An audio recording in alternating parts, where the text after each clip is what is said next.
আমি একজন মিডিয়া, আমি একটা রিলেশন করতাম, তারপর আপনার ওয়াজ শোনার পর এগুলো বাদ দিয়ে দিয়েছি, কিন্তু ওই মেয়ে আমাকে কিছুতেই ছাড়তে চাচ্ছে না, ফোন দিয়ে সব সময় কান্নাকাটি করে। ভাই শুনেন, মেয়ে ফোন দিয়ে কান্নাকাটি করে এই জন্য যে আপনি ওয়াজ শুনে বাদ দিয়েছেন, বেচারি তো ওয়াজ শুনতে পারেনি। ওয়াজ যদি শুনতো তাহলে হয়তো বা আল্লাহ তাআলা তাকে যদি হেদায়েত দিতেন, তখন উল্টে আপনি কাঁদতেন, আপনাকে সে ছেড়ে চলে যেত। ঠিক না ভাই? ঠিক। এখন ওয়াজ একা শুনছেন, যে ওয়াজের কারণে আপনি হারাম ছেড়ে দিয়েছেন, ওই ওয়াজটার ভিডিও লিঙ্কটা তারে পাঠায় দেন, দিলে ওইটা শোনার পরে সে বুঝবে ও এই জন্যই আমারে ছাড়ছে। আর যদি আপনি বাটপারি করেন, মূলত একটা ছেড়ে আরেকটা ধরার যে বদমাইশি চরিত্র আছে সেটার দিকে যান, আর আমার ওয়াজের ঢাল হিসাবে ব্যবহার করেন, তাহলে তো সেক্ষেত্রে আপনার ডাবল মায়ের খাওয়ার উপযুক্ত আপনি। আল্লাহ তাআলা আমাদেরকে হেদায়েত দান করুন। ভাইরা আমার, এটা ঠিক, অনেক যুবকরা সরে আসতে চায়, কিন্তু তার কম্বল তারে ছাড়ে না। সে কম্বল ছাড়তে চায়, কম্বলে তারে ছাড়ে না। ভাইরে, লা তাআতা লিমাখলুকিন ফি মাসিয়াতিল খালিক, ইন্নামা তাআতা ফিল মারুফ। আল্লাহর নির্দেশের বাইরে পৃথিবীর কারোর কথা আমি শুনবো না। এর নাম ইমানদার, এর নাম মুসলমান। স্যাক্রিফাইস তো এখানে ভাই, ত্যাগ তো এই জায়গাটাতে। আপনি তাকে জানিয়ে দিবেন যে দেখো, কোনো বাটপারি চিটাই না, তোমার ছেড়ে আরেকজন ধরাধরি না, তুমি আমার জিন্দিগি, আমার খোঁজখবর নিয়ে দেখতে পারো। আমি হারাম ছেড়ে হালালে পথে আসছি, আমি লজ্জিত অনুতপ্ত, আল্লাহর কাছে ক্ষমা প্রার্থী। তোমার হক নষ্ট করে থাকলে তোমার কাছে ক্ষমা প্রার্থী, আল্লাহর কাছে মাপ চাই, আমি এই পথে যাব না। তুমি ভালো মানুষ হলে, তোমাকে বিয়ে করতে হলে অপেক্ষা করো, আল্লাহ তৌফিক দিলে নসিবে থাকলে হবে। আবার অযথা বাবা মার সাথে তেড়ামি করিও না, উপযুক্ত পাত্র পেলে বিয়ে বসে যায়। এটা বলার পরে হয়তো মেয়ে আপনাকে 10টা গালি দিবে, খারাপ বলবে, তুই চিটার, বাটপার, 2 নম্বরই করছিস, অনেক কিছু বলবে, কিন্তু আপনি এগুলোতে গলবেন না। শয়তান তারা দিয়ে অনেক কিছু কান্নাকাটি করাবে। হ্যাঁ, আর মেয়েরা তো এমনি একটু বেশি কাঁদতে পারে ছেলেদের তুলনায়, তাই না?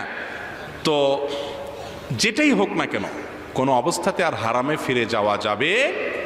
আপনি ত্যাগ করবেন তো আল্লাহর জন্য, তার কান্নার কারণে আপনার মনে মায়া হচ্ছে, কিন্তু সেটাও আল্লাহর জন্য ত্যাগ করবেন। এটি তো স্যাক্রিফাইস, এটি তো স্যাক্রিফাইস। সে এখন হয়তো কষ্ট পাচ্ছে, এক সময় যখন একটা ভালো স্বামী পাবে তখন বুঝবে যে এই অমানুষের ছাড়া বরং আমার জন্য ভালো হয়েছে।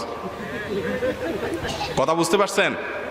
এখন আপনার জন্য সে কান্নাকাটি করতেছে, কিন্তু আপনি যদি ঠিকই সম্পর্ক ছিন্ন করে আল্লাহর জন্য হালালের পথে চলে আসেন, হারাম থেকে ছেড়ে আসতে পারেন, এক সময় আজকের এই কাদা মেয়েটা এক সময় আপনার শুকরিয়া আদায় করবে যে তোমাকে আল্লাহ আমার জীবন থেকে সরাই দিয়েছে, ভালো হয়েছে, কত সুন্দর একটা ছেলে পাইছি।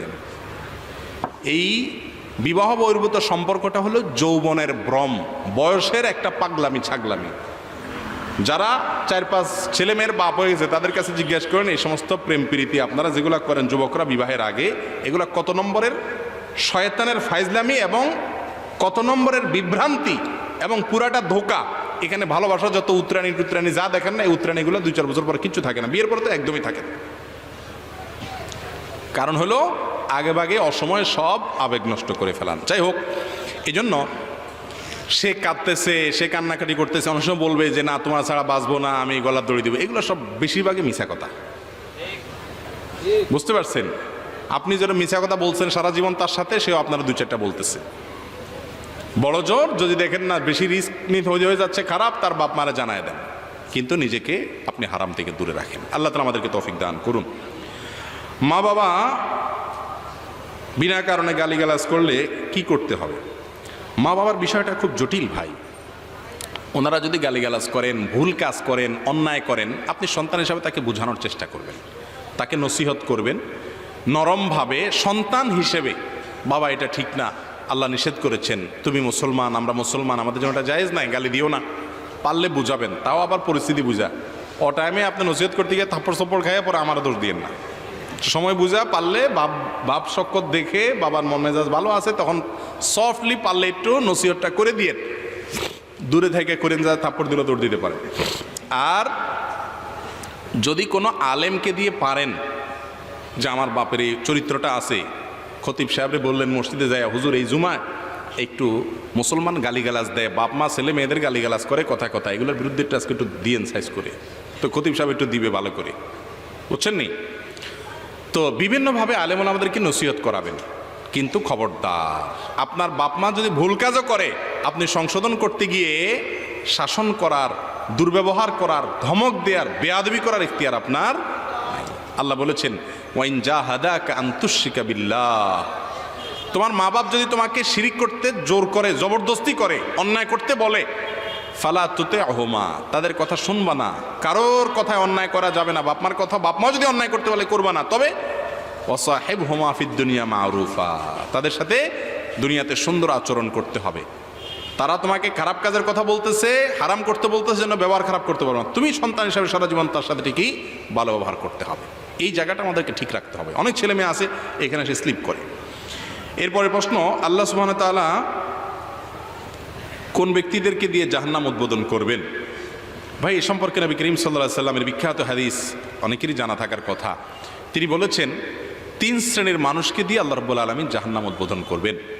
তাদেরকে আগে জাহান্নামে দিয়ে শুরু করবেন, সবার আগে তারা জাহান্নামে যাবে। তাদের মধ্য থেকে যেই 3 ব্যক্তির কথা হাদিসে আসছে তারা সবাই কিন্তু দেখতে ভালো মানুষ, আসলে ভালো না। তার ভিতরে একজন আলেম, কারি, যিনি মানুষকে ইসলামের কথা বলে, কোরআন তেলাওয়াত শোনায়, ভালো ভালো কাজ করে। এই ব্যক্তিকে আল্লাহ কিয়ামতের দিন ডেকে বলবেন, তোমাকে আমি অনেক কোরআন হাদিসের জ্ঞান দিয়েছি, আলেম হইছো, হাফেজ হইছো, কারি হইছো, সুন্দর কণ্ঠ আছে, সব দিছি, কি করছো তুমি বলো এগুলো দিয়া? সে বলবে, আল্লাহ আমি কোরআন পড়ছি, মানুষকে শুনাইছি, ইসলামের ওয়াজ নসিহত করছি, আমি আপনাকে খুশি করার জন্য করছি। আল্লাহ বলবেন, না, তুমি মিথ্যা কথা বলতেছ, তুমি আমাকে আমার সন্তুষ্টির জন্য করো না, তুমি করছো মানুষের কাছ থেকে বাবা পাবা, লাইক পাবা, ভিউ পাবা, দুনিয়ার ধান্দায়, এবং যেটার জন্য করেছো সেটা দুনিয়াতে পেয়ে গেছো। এখন তোমার কাছে জন্য আমার কাছে আর কিছু নাই, আমার নেয়ামতের কোনো শুকর তুমি আদায় করো নাই, তুমি করছো দুনিয়ার জন্য, সেটা পেয়ে গেছো। এরপর তাকে জাহান্নামে ফেলা হবে। আর আরেক ব্যক্তিকে ডাকা হবে, ডেকে বলা হবে, তোমাকে আমি অনেক সম্পদ দিয়েছিলাম, কি করেছো? সে বলবে, আল্লাহ আপনার দেওয়া সম্পদ দিয়ে আমি মসজিদ, মাদ্রাসা, গরিব দুঃখী, ওয়াজ মাহফিল, ভালো ভালো কাজে দান সৎকার করছি, অনেক টাকা দিছি। আল্লাহ বলবেন, না, তুমি মিথ্যাবাদী, তুমি এগুলো এজন্য করেছো যে সবাই তোমাকে বাহবা দিবে, দানবীর বলবে, নাম যশ খ্যাতি হবে, এই সুনাম সুখ্যাতির আশায় তুমি করেছো। তুমি আমার কাছ থেকে সন্তুষ্টির আশা হলে কারোর কাছ থেকে কোনো কিছুর আশা করতে না, অনেক সময় গোপন রাখতা, সেটা তুমি করো নাই। অতএব যে জন্য করেছো সেটা দুনিয়াতে পেয়ে গেছে, এখন তোমাকে জাহান্নামে নিক্ষেপ করা হবে, তাকে দিয়ে জাহান্নাম উদ্বোধন করা হবে। আবার আরেক ব্যক্তি যাকে আল্লাহ রাব্বুল আলামিন শরীরে শক্তি সমক্ষমতা দিয়েছেন, সে হয়তো আল্লাহর রাস্তায় জিহাদ করতে করতে শাহাদাতের মৃত্যু হয়ে দুনিয়া থেকে গেছে, বাহ্যিকভাবে শাহাদাতের।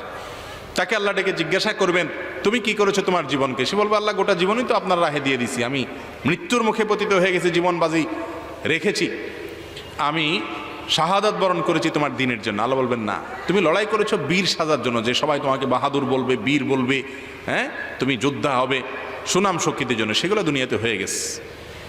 এরপরে তাকে জাহান্নামে নিক্ষেপ করা হবে। এই 3 জন ব্যক্তিকে সর্বপ্রথম জাহান্নামে ফেলা হবে। এখান থেকে বোঝা যায় আমরা যারা ভালো ভালো কাজ করি, আল্লাহ ভালো ভালো কাজ করার তৌফিক দেয়, যারা খারাপ কাজ করে বা ভালো কাজ করার তৌফিক পায় না, তাদেরকে তাচ্ছিল্য না করে আমার আমলটা কতটুকু আমি সেফে রাখতে পারতেছি, কতটা আমি নিরাপদ রাখতে পারতেছি, কোনো রিস্কের মধ্যে পড়ে যাচ্ছে কিনা, সেই হিসাবটা আমাদের বেশি কষা দরকার।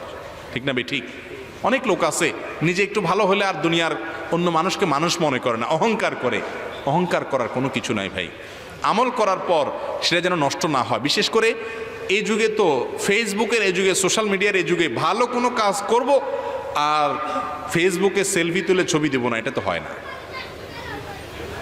লাইকের আশায়, কমেন্টের আশায়, ভিউর আশায় এই ধান্দায় করি আমরা।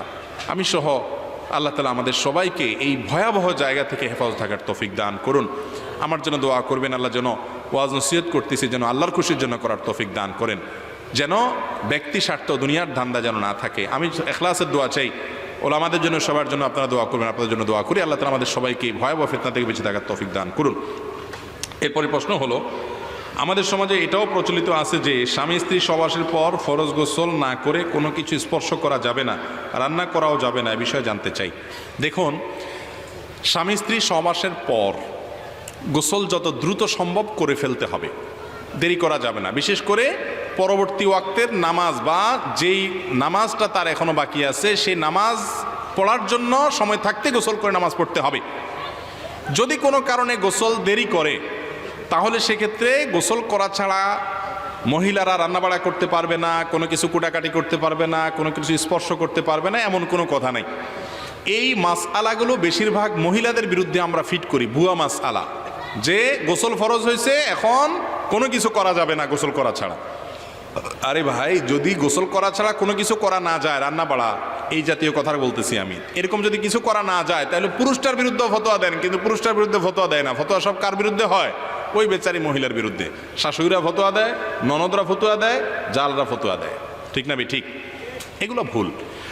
গোসল ফরজ হলে দ্রুত গোসল করা উচিত, কিন্তু গোসল আমি আধা ঘন্টা পরে, 1 ঘন্টা পরে, 2 ঘন্টা পরে করব, এখন সময় আছে আমার হাতে, তারপর নামাজ পড়বো, এটা যদি কেউ করতে চান সেটাও তিনি করতে পারেন। উত্তম হলো এরকম করতে চাইলে একটু উজু করে নেবেন, তারপর অন্য যে কোনো কাজ করবেন বা ঘুমাবেন। বিশেষ করে রাতে অনেক সময় দেখা যায় ঠিক আছে ফজর ডাক দিয়ে গোসল করবো, করেন, কিন্তু আপনি এই যে ঘুমাবেন 2-4 ঘন্টা, একটু উজু করে নিয়ে ঘুমাইলে সেটা ভালো। উজু ছাড়াও যদি ঘুমান গুনাহ হবে না, হয়তো উত্তমের খেলাফ হলো, জাস্ট এইটুকু। তো এটা নিয়ে আমাদের মা বোনদেরকে অনেকে কষ্ট দেয় এবং নানান কথা শোনায়, ভুল মাসআলা বলে, এটা ঠিক না। বরং নারী পুরুষ সকলের জন্য একই মাসআলা যে গোসল ফরজ হলে দ্রুত গোসল করাটা ভালো। গোসল করা ছাড়া গৃহস্থলী কাজ বা দুনিয়ার অন্য কোনো কাজ করাতে শরীয়তে সরাসরি হারাম বা নিষেধাজ্ঞা আছে, গুনাহ হবে, এরকম কোনো কিছু না, জাস্ট উত্তম না। এই উজু করে তারপরে করলে সেটাও জায়েজ। কিছু মানুষ প্রায় সময় বলে থাকে যে শেষ রাতে স্বপ্ন দেখলে অথবা ফজরের পরে স্বপ্ন দেখলে সেটা পূর্ণ হয়। কোরআন হাদিসে এই ব্যাপারে কি বলে?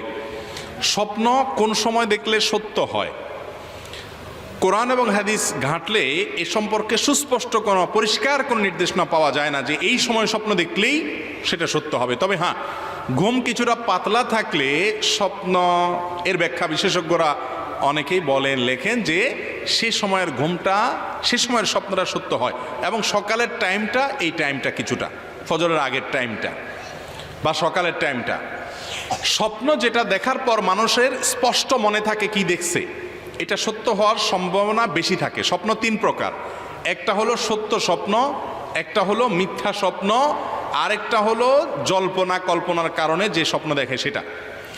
আপনি যখন বিদেশে যাওয়ার জন্য জল্পনা কল্পনা করতেছেন, ভিসা আসছে, জীবনে প্রথম বিদেশ যাবেন, ভিসার টাকা পয়সা দেওয়া হয়েছে, টিকিট হয়ে গেছে, অপেক্ষা আছেন, ডেট পড়ে গেছে, আপনি এখন শুধু ঘন ঘন স্বপ্ন দেখবেন, এয়ারপোর্টে চলে যাচ্ছেন, ইমিগ্রেশনে দাঁড়ায় আছেন, বিমান ছেড়ে দিচ্ছে, এই জাতীয় স্বপ্ন তখন দেখবেন, ঠিক না? ঠিক।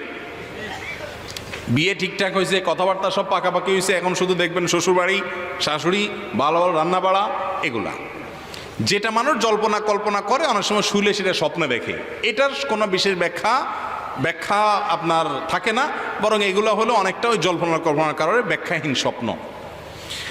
আর কিছু স্বপ্ন আছে শয়তান দেখায়, দুঃস্বপ্ন যেটাকে আমরা বলি, সেটা কোন স্বপ্ন?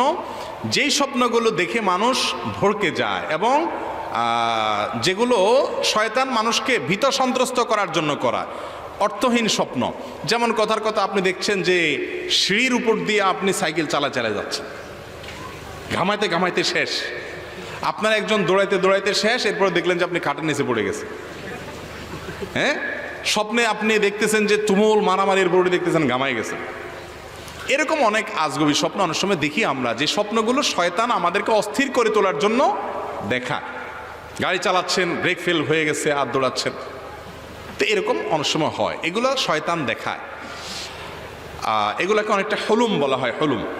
আর যেটা সত্য স্বপ্ন সেটা আল্লাহর তরফ থেকে হয়। বিশেষ করে ইমানদার কিয়ামতের আগে খুব বেশি বেশি সত্য স্বপ্ন দেখবে, হাদিসে আসছে। সত্য স্বপ্ন যে এটার কিছু আলামত আছে। একে তো আপনার কাছে স্বপ্ন দেখার পরে মনে হবে এটা মিনিংফুল স্বপ্ন, এটা একটা ব্যাখ্যা আছে, ভালো হোক আর মন্দ হোক। হয়তো আপনাকে কোনো বিষয়ে আল্লাহ সতর্ক করতে চাচ্ছেন আসন্ন কোনো বিপদ থেকে, ওটা স্বপ্নের মাধ্যমে আল্লাহ দেখান। অনেক সময় আল্লাহ তাআলা কোনো সুসংবাদ দিতে চাচ্ছেন, যেটাকে বুশরা বলা হয়, এটাও এক প্রকারের সত্য স্বপ্ন। এটা দেখার পরে আপনার মধ্যে স্পষ্ট মনে হয় যে এটা একটা মিনিংফুল স্বপ্ন। এবং কখনো কখনো এই ধরনের স্বপ্ন একেবারে দিনের আলোর মতো, জাগার পরেও পরিপূর্ণ মনে হয় যে আমি স্বপ্নে দেখি না, ডাইরেক্ট দেখছি, এরকম। এগুলো সত্য স্বপ্ন হওয়ার কিছু আলামত। এই বিষয়গুলো ভালো করে জানার জন্য স্বপ্নের ব্যাখ্যা বুঝেন এমন কোনো ব্যক্তির কাছে যাওয়া যেতে পারে। আজকাল একটা বড় দুঃখজনক বিষয়, স্বপ্নের ব্যাখ্যা বুঝেন এমন আলেম ওলামা দেশে একেবারে কম। আমি নিজেও বুঝি না খুব একটা, পণ্ডিত এবং এই বিষয় বিশেষজ্ঞ মানুষ নাই, অথচ মুসলমানদের একটা বড় সম্পদ ছিল এটা। এটা দিন দিন হারিয়ে যাচ্ছে আমাদের কাছ থেকে। নবী করিম সাল্লাল্লাহু আলাইহি সাল্লাম স্বপ্নের ব্যাখ্যা দিতেন। স্বপ্ন যদি আপনি ভালো দেখছেন, মনে হয় খুশি খুশি লাগে, মনে হচ্ছে কোনো গুড নিউজ আছে স্বপ্নের মধ্যে আমার জন্য, তাহলে সেই স্বপ্ন আপনার প্রিয় বা পছন্দের কাছের লোকদেরকে বলতে পারেন। আর যে স্বপ্ন দেখার পরে আপনার ভয় লাগে, মনে হচ্ছে যে আমার কোনো বিপদ বা কোনো ক্ষতির ব্যাপারে আল্লাহ ইঙ্গিত দিচ্ছেন, এরকম মনে হয়, তাহলে সেই স্বপ্ন দেখার পরে কয়েকটা কাজ করবেন। বুখারীর হাদিস, সহিহ হাদিসের কিতাবে কয়েকটা কাজের কথা আসছে। নাম্বার 1, এই স্বপ্ন দেখার পর ঘুম ভেঙে গেলে হঠাৎ করে বাম দিকে 3 বার থুতু ফেলবেন। আবার দেখে ফেলায় মানুষজন আছে কি, আর থুতু ফেলানো বলতে গাল ভর্তি থুতু না, মানে সুইর আগা যে পরিমাণ মানে পানি থাকে ওই পরিমাণ জাস্ট থুতু করে, যে আমরা মুখে বলি থুতু, ওই রকম করে 3 বার ফেলবেন। কারণ ইবলিস বাম দিক থেকে মানুষকে সাধারণত কি করে, এই জাতীয় অ্যাটাকগুলো করে, আক্রমণগুলো করে।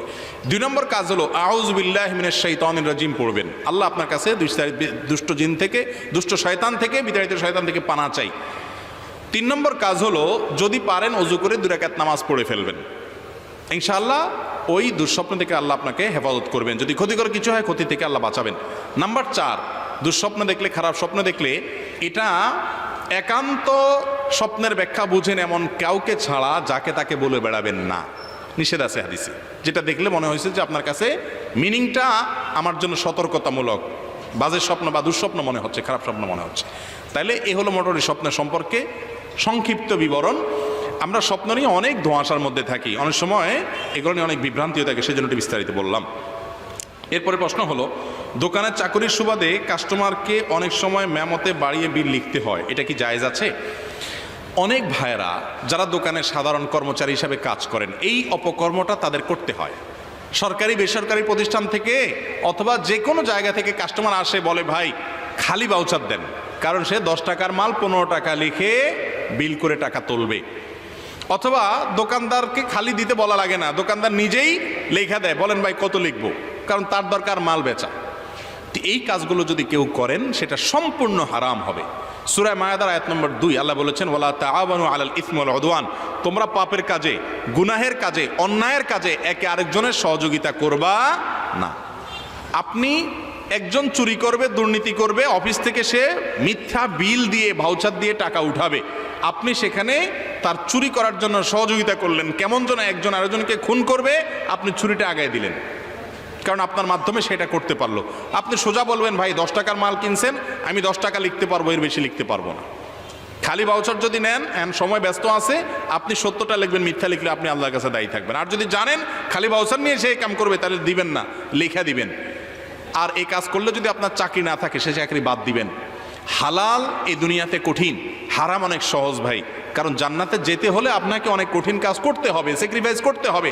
সেজন্য কোনো অবস্থাতে মিথ্যা বিল ভাউচার লেখা যাবে না। অনেকে মনে করে আমি তো আর খাবো না, সে খাবে না, সে অন্যায় করছে, কিন্তু আপনি তো প্রত্যক্ষ মদদ দিচ্ছেন, আপনার মাধ্যমে সে অন্যায় করছে, বিধায় এর দায় আপনাকে নিতে হবে। খুব জঘন্য অপরাধ। এরপরে প্রশ্ন হলো, বিবাহের অনুষ্ঠানে নতুন জামাই শ্বশুর বাড়ির লোকদেরকে টাকা দিতে হয়, ব্যাপার ইসলাম কি বলে? খুবই সুন্দর এবং দরকারি একটা প্রশ্ন। আপনাদের এলাকায় আছে কিনা জানি না, আমি অনেক এলাকায় দেখেছি বিয়ের অনুষ্ঠানে নতুন জামাই, বিয়ের ইজাব কবুল হয়েছে, আগদ সম্পন্ন হয়েছে, এবার সে মোসাফাত করা লাগে শ্বশুর মিয়ার সাথে, চাচা শ্বশুরের সাথে, জ্যাঠা শ্বশুরের সাথে, এলাকার ইমাম সাহেবের সাথে, পার্শ্ববর্তী ইমাম সাহেবের সাথে, সব সিরিয়াল ধরে আসে ভিক্ষুকের মতো। আর ওই বলতেছে, জামাই বাবাজি এখন আমাদের মসজিদের জন্য এত টাকা দিতে হবে, মুয়াজ্জিন সাহেবকে এত দিতে হবে, ইমাম সাহেবকে এত, এবং ওপেন সিক্রেট ডাইরেক্ট বলে, মানে চাঁদাবাজারই তো একটা সীমারেখা থাকে। তো বেচারা বিয়ে করতে আসছে, শরীয়ত তাকে বলছে তার মেয়ের মোহরটা দিতে, এতটুকু সে দিতে বাধ্য। আপনি বলতেছেন যে মেয়েরে দাও, ঠিক আছে, এবার অমুক অমুক তমুক করে দাও, আবার মসজিদ মাদ্রাসাকে দাও। মসজিদ মাদ্রাসায় তার মনে চাইলে সে দিবেন, না মনে চাইলে দিবেন না। কিন্তু বিয়ে উপলক্ষে এই চাঁদাবাজি করা ইসলামের শরীয়তের দৃষ্টিকোণ থেকে গুনাহের কথা, জায়েজ নেই। লা ইয়াহিল্লু মাল ইমরি মুসলিম ইল্লা বিতিবি নাফসি, কোনো মুসলমানের সম্পদ, কারোর টাকা পয়সা তার সন্তুষ্টিতে সে দিতে চাইলে দিবে, তার ব্যাপার, কিন্তু আপনি তার কাছ থেকে আদায় করতে পারেন না অন্যায়ভাবে। সে বিয়ে করতে আসলে আপনার মসজিদে টাকা দিতে বাধ্য না, আপনি এটা তার কাছ থেকে আদায় করতে পারেন না। হ্যাঁ, পুরান হয়ে গেলে, তাছাড়া সবচেয়ে বড় কথা, একটা জামাই নতুন আসছে এলাকাতে, বেহায়ার মতো প্রথম দিনে যদি আপনি তার কাছ থেকে টাকা চান মসজিদের জন্য, এটা নির্লজ্জের কাজ।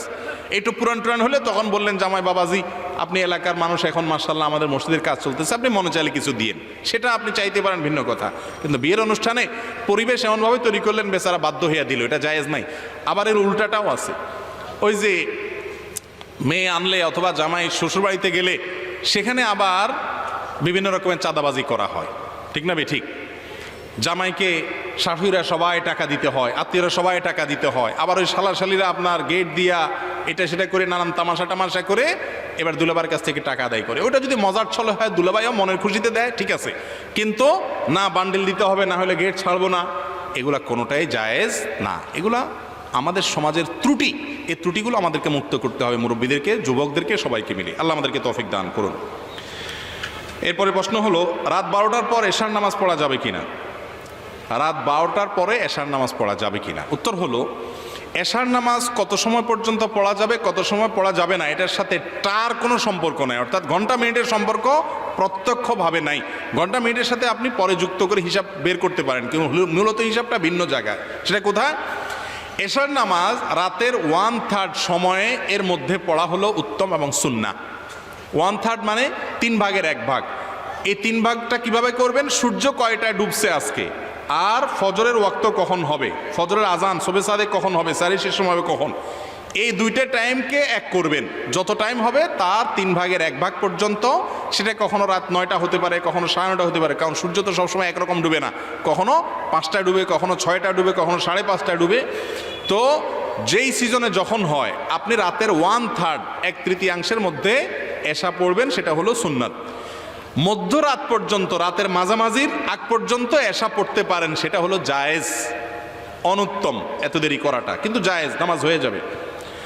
আর মধ্যরাত কিভাবে ভাগ করবেন? ওই যে সূর্য যদি 5:30টায় ডুবে, আবার শোবে সাদেক বা ফজরের ওয়াক্ত সেটা যদি ধরেন 4:30, 5টা, 5:20 হয়, 15তে হয়, কথার কথা, তাহলে এই পুরো টাইমকে দেখবেন কয় ঘন্টা হয়েছে তার অর্ধেক করবেন। অর্ধেক করলে কখনো রাত 12টা হবে, কখনো রাত কম হইতে পারে, বেশিও হইতে পারে, 12টার সাথে সম্পর্ক না। ওই টাইমে নামাজ শেষ করবেন যে আদা আছে কিনা। সাধারণত 12টার কাছাকাছি থাকে। আর 12টার পরেও যদি এশা পড়েন আপনি, আদাই হয়ে যাবে, কিন্তু সেটা খুবই অনুত্তম কাজ। সেটা করা যাবে কতক্ষণ পর্যন্ত? ফজরের আজানের আগ পর্যন্ত, শোবে সাদেকের আগ পর্যন্ত আপনি এশা পড়তে পারেন। তাহলে এশাটা রাতের 3 ভাগের 1 ভাগের মধ্যে পড়া উত্তম, আর মধ্যরাত পর্যন্ত পড়া জায়েজ। মধ্যরাতের পরে দেরি করে পড়াটা খুবই অনুত্তম কাজ, কিন্তু তাতেও আদায় হয়ে যাবে শোবে সাদেক পর্যন্ত। কোনো কারণে কোনোদিন লেট হয়ে গেছে, আপনি সে টাইমে পড়লেন, জায়েজ আছে, কিন্তু এটাকে সিস্টেম বানিয়ে ফেলা জায়েজ নাই। তাহলে বিষয়টা 12টা 1টার সাথে সম্পর্ক না, রাতে 3 ভাগের 1 ভাগ, রাতের অর্ধেক, আর শোবে সাদেক বা ফজরের ওয়াক্ত, এটার সাথে সম্পর্ক এশার নামাজের। আচ্ছা, এরপরে প্রশ্ন হলো, অজুর ক্ষেত্রে পায়ে মোজা থাকলে পা ব্যতীত অন্যান্য অঙ্গ ধৌত করলে পায়ের মোজা না খুলে মোজা মাসে করলে অজু হবে কিনা? পায়ের মোজার উপরে মাসা করাটা গুরুত্বপূর্ণ একটা সুন্নত, আমাদের সমাজ থেকে হারিয়ে গেছে, নাই। সেটা হলো, আপনি পূর্ণাঙ্গভাবে অজু করেছেন, হাত মুখ ধুয়ে, পাও ধুয়ে, মাথা মাসে করে অজু করছেন। অজুর পর এবার অজু অবস্থা যদি আপনি মোজা পরেন, এই মোজা পরে যতক্ষণ পর্যন্ত মোজা না খুলবেন, এর মধ্যে যদি অজু ছুটে যায়, আবার অজু করলে আপনি পাওটা ধোয়া লাগবে না, হাত ধোবেন, মুখ ধোবেন, মাথা মাসে করবেন, আর ওই মোজার উপরে ভিজা হাত একটু উপরের অংশে মুছে দিলেই অজু হয়ে যাবে। এটা একটা ছাড় ইসলামের, এবং এই ছাড়টা গ্রহণ করা সুন্নাত, নবী সাল্লাল্লাহু আলাইহি ওয়াসাল্লাম নিজে গ্রহণ করেছেন। কিন্তু মোজাটার ব্যাপারে আপনার কিছুটা ইখতিলাফ আছে। চামড়ার মোজা হলে কোনো কথা নাই, সবার মতো জায়েজ। আর কাপড়ের মোজা হলে সেটা খুব শক্ত, খুব টাইট, খুব মজবুত হইতে হবে, যেটা পরে দীর্ঘ পথ আপনি হেঁটে যেতে পারছেন। সেই ক্ষেত্রে একেবারে পাতলা পুতলা, একেবারে জনতর মোজার উপরে মাসে করলে হবে না। তো মোজার উপরে মাসে করাটা সুন্নত, এবং এটা 24 ঘন্টা পর্যন্ত ভ্যালিডিটি থাকে, যে যতবার উজু করবেন আর পাও ধোয়া লাগবে না। পূর্ণাঙ্গ উজু করে যদি মোজা পরেন, মোজা যদি চামড়ার হয় অথবা অনেক শক্ত কাপড়ের মোজা হয়, যেটা পরে দীর্ঘ পথ আপনি হাঁটছেন, সেটার উপরে মাসে করলে চলবে। যদি মোজাটা খুলে ফেলেন, তাহলে আবার শুরু থেকে উজু করতে হবে, নতুন করে মাসে করতে পারবেন না। আবার এই চালাই করলে হবে না, যে ভোর রাতে শীত লাগতেছে, তাহলে মাসালা যেহেতু শুনছেন হুজুরের কাছ থেকে, এবার পাও ধোয়াটা ঝামেলার যাকে অন্তত বাঁচি ঠান্ডা পানি থেকে। এখানে আপনি মোজা পরে ফেললে কি হবে না, মাসা করা যাবে না। যদি শোয়ার সময় মোজা পরে এবং মোজাটা সেরকম হয়, তাহলে সেক্ষেত্রে আপনি ফজরের সময় উঠে অজুর সময় মোজা না খুললেও চলবে। মোজা খুলছেন, অজুর সময় পরে নিলেন আর মাসে করলেন, সেটা কিন্তু হবে না। জি, এরপরে প্রশ্ন হলো, রমজান মাসে নফল ইবাদত ফরজের সমতুল্য এবং একটি ফরজ 70টি ফরজের সমতুল্য, এ ব্যাপারে কোরআন হাদিসের বক্তব্য কি বললে উপকৃত হব? এরকম একটা হাদিস আছে ভাই, যে রমজান মাসে একটা ফরজ অন্য সময় 70টা ফরজের সমান সওয়াব, আর একটা নফল কাজ অন্য সময় ফরজ কাজ করলে যেরকম সওয়াব হয় সেরকম সওয়াব হবে। কিন্তু এই হাদিসের সনদকে মুহাদ্দিসদের অনেকেই দাঈফ বা দুর্বল সূত্রে বলেছেন, অর্থাৎ সহিহ বা বিশুদ্ধ নয় বলেছেন। এরপরে প্রশ্ন হলো, ওযু অবস্থায় কোনো মা যদি সন্তানকে স্তনপান করান তাহলে কি ওযু ভাঙবে? না, সন্তানকে দুগ্ধ দান করানোর ফলে কি হয় না? ওযু ভঙ্গ হয় না। এরপরে প্রশ্ন হলো, মেয়েরা কি আজানের পরপরই নামাজ পড়তে পারবে?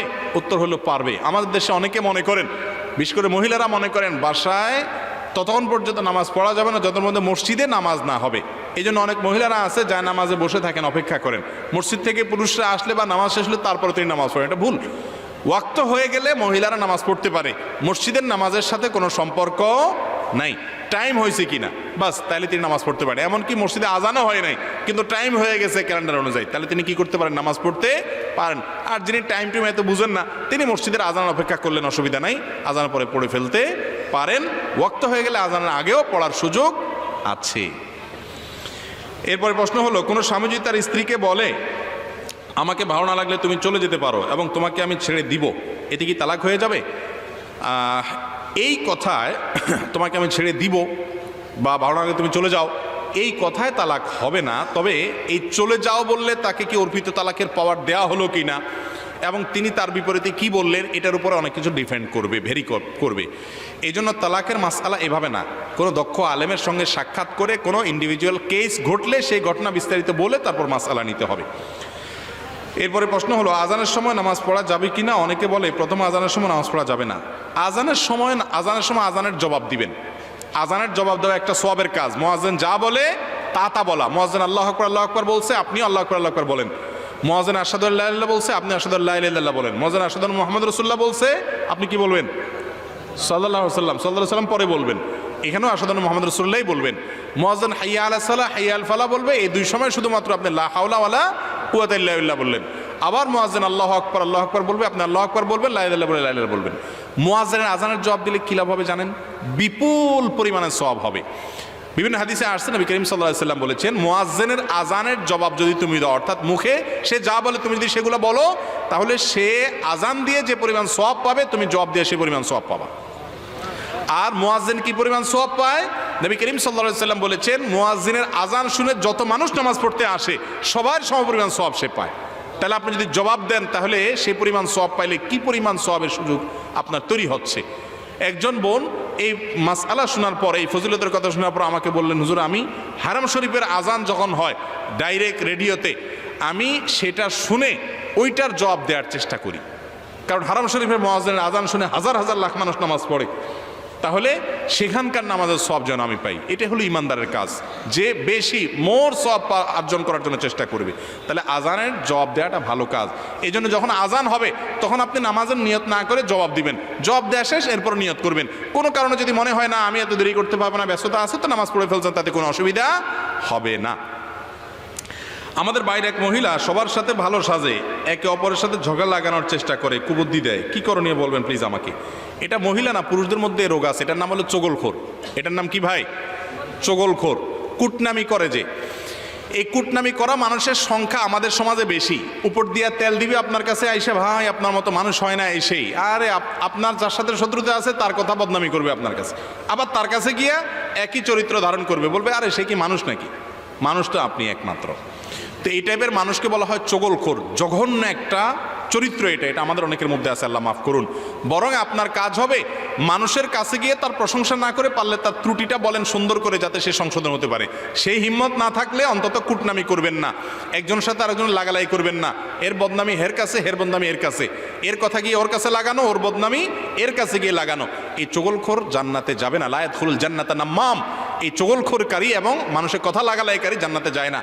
মহিলাদের মধ্যে এই গুণ বেশি থাকলেও, বেশি আছে কিনা জানি না, হয়তো গ্রামাঞ্চলে একটু বেশি, কাজকাম কম থাকে। পুরুষদের মধ্যে অনেকে দুশ্চরিত্রের আছে। আল্লাহ তাআলা আমাদেরকে চগলখড়ি থেকে বেঁচে থাকার তৌফিক দান করুন। আমার স্বামী অন্যকে বিয়ে করে আমাকে অবহেলা করে, তখন কি করণীয়?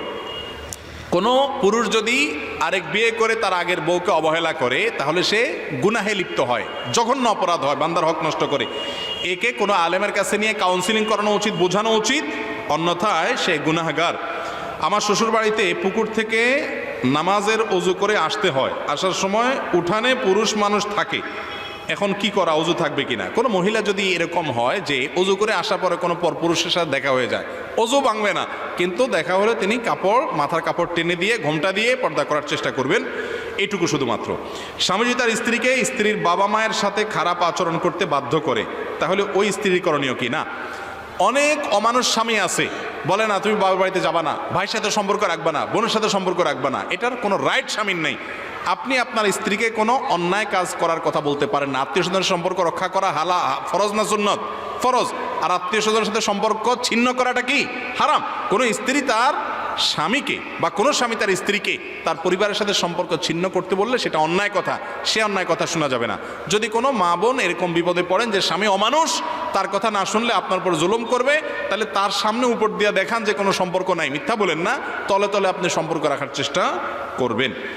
এরপর প্রশ্ন হলো, আমার স্বামী দ্বিতীয় বিয়ে করেছে, আমাকে রেখে সে নামাজ পড়ে না, রোজা রাখে না, আমাকে রেখে দ্বিতীয় বিয়ে করেছে, নামাজ পড়ে না, রোজা রাখে না, আমার সাথে খারাপ ব্যবহার করে, আমার পেটে বাচ্চা আছে, আমার এখন কি করা? সবর করবেন, আল্লাহ রাব্বুল আলামিন সবরের বিনিময়ে জান্নাত দিবেন। হুটহাট করে সেই স্বামীর সংসার ছেড়ে চলে যাবেন না। ছেড়ে চলে যেতে হলে যদি সে অমানুষ হয়, বিকল্প ভালো পথ খোলা থাকে, মুরব্বীদের সাথে পরামর্শ করবেন, বিচক্ষণদের সাথে পরামর্শ করবেন, তারপর ডিসিশন নেবেন যে আপনি চলে যাবেন কিনা। যাওয়ার ক্ষেত্রে আবার শরঈ তালাক কিভাবে নেবেন সেগুলো জেনে তারপর যাবেন। স্বামী যদি প্রথম স্ত্রী থাকার সত্ত্বেও পরকীয়া করে, দ্বিতীয় বিয়ে করে, তাহলে সেটা জায়েজ আছে কিনা? পরকীয়া তো হারাম, কিন্তু দ্বিতীয় বিয়ে করা তার জন্য জায়েজ আছে তখন যদি সে সমতা বজায় রাখতে পারে। আল্লাহ কোরআনে বলেছেন, যদি কেউ একাধিক বিয়ে করে এবং স্ত্রীদের মধ্যে সমতা বজায় রাখতে না পারে, রাখতে পারবে কিনা এই ভয় যদি তার মধ্যে থাকে, তার জন্য একাধিক বিয়ে জায়েজ নাই, ফাওয়াহিদা, তাহলে সে এক বিয়ে করবে। আজকাল যারা একাধিক বিয়ে করে বেশিরভাগই ওই প্রথমগুলোকে ভুলে যায়, শেষেগুলোর সাথে সম্পর্ক ভালো রাখে। এগুলো হারাম এবং নাজায়েজ, অবিচার এবং জুলুম। বিয়ে করলে সবার প্রতি লেনদেন, তাদের সাথে থাকা টাকা সব কিছুতে সমান হারে থাকতে হবে এবং সমতা বজায় রাখতে হবে। আল্লাহ কেন মানুষকে পঙ্গু বা প্রতিবন্ধী করে সৃষ্টি করলেন? এটা আমাদের অনেক সংশয়বাদী ভাইদের প্রশ্ন, অনেক নাস্তিকদের প্রশ্ন, যে আল্লাহ তাআলা কেন মানুষকে পঙ্গু করে সৃষ্টি করলেন? আল্লাহ তো আরহামুর রাহিমিন, আল্লাহ তো মহা দয়ালু, তাহলে একটা মানুষকে পঙ্গু করে সৃষ্টি করলে তার প্রতি তো দয়া হলো না? এর উত্তর হলো, সর্বপ্রথম কথা, আল্লাহ রাব্বুল আলামিনের কাজের রহস্য যদি আমরা প্রত্যেকটা তার কাজের রহস্য আবিষ্কার করে ফেলতে পারি, বুঝে ফেলতে পারি, তাহলে তাকে আর আমাদের থেকে আপনি আলাদা কি রাখলেন? আল্লাহ তো সৃষ্টিকর্তা, আমরা হলাম তার সৃষ্টি, আমাদের সাথে তার সম্পর্ক হলো তিনি হলেন মালিক, আমরা হলাম দাস। শুধু সৃষ্টি না, আল্লাহর ক্ষুদ্রাতি ক্ষুদ্র সৃষ্টি, আমাদের চাইতে অনেক বড় বড় সৃষ্টি আছে, আমাদেরকে সম্মানিত করেছেন ঠিক আছে, কিন্তু আমরা আল্লাহ তাআলার অতি তুচ্ছ এবং ক্ষুদ্র সৃষ্টি। তো এই সৃষ্টি হয়ে স্বয়ং স্রষ্টা তথা আল্লাহ রাব্বুল আলামিনের প্রতিটা কাজ কেন করেছেন, তার রহস্য যদি আমি বুঝে যাই, তাহলে সেক্ষেত্রে তার সাথে আমার আর কোনো পার্থক্যই থাকলো না। আল্লামা ইকবাল বলেছেন, জু সমঝ মে আ গই ও ফির খুদা ক্যোं কর হুয়া। যাকে আপনি বুঝে ফেলেছেন, পরিপূর্ণ রপ্ত করে ফেলতে পেরেছেন, আপনার বুদ্ধির আওতায় এনে ফেলতে পেরেছেন, সে আবার কিভাবে আল্লাহ হয়?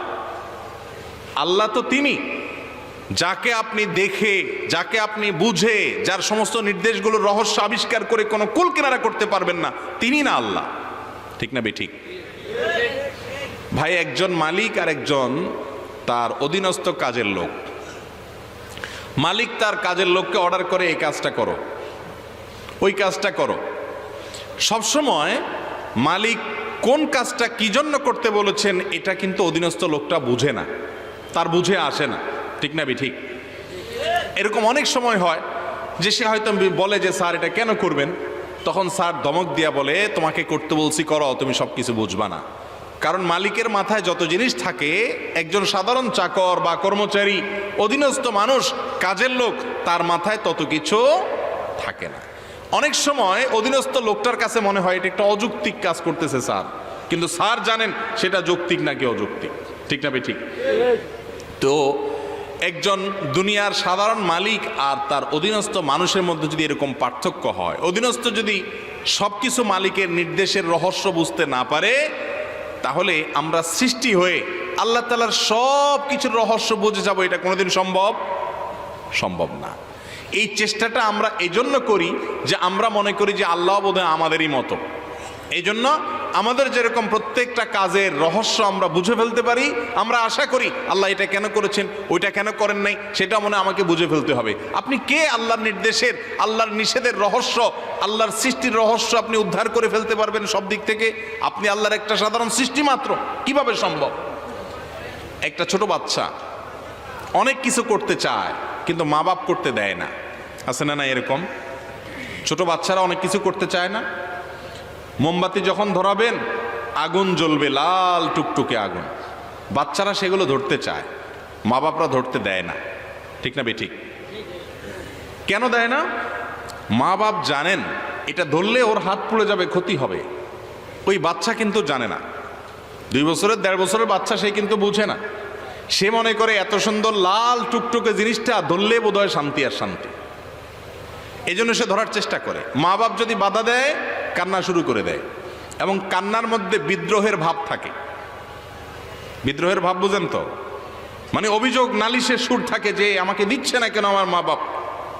ভাবখানা এমন থাকে যে আমার মা বাপ এত অমানুষ, এত অমানবিক আচরণ করছে, এত অবিচার করছে, নির্মম, যে আমি একটু এই লাল টুকটুকে জিনিসটাকে ধরে একটু শান্তি পাবো, ওনারা আমাকে বাধা দিচ্ছে, কোনোভাবেই ধরতে দিচ্ছে না।